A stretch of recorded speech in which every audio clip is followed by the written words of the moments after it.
अस्सलामुअलैकुम नाजरीन, मैं हूं मोहम्मद अरसिल और आप देख रहे हैं सिटी 5 न्यूज़। खबर शामिल करेंगे हाफिजाबाद से कसोकी बाईपास 2 ट्रक तेज़ रफ्तारी के बायस टकरा गए। 3 अफराद शदीद ज़ख्मी हैं, एक की हालत तशवीशनाक बताई जा रही है।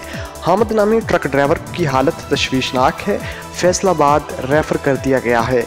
ज़ख्मी को ट्रामा सेंटर मुंतकिल कर दिया गया। पुलिस मसरूफ़ तफ्तीश है। खबरों से बाखबर रहने के लिए हमारे पेज को ज़रूर लाइक करें। मोहम्मद अरसल को दीजिए इजाज़त। अल्लाह हाफिज़।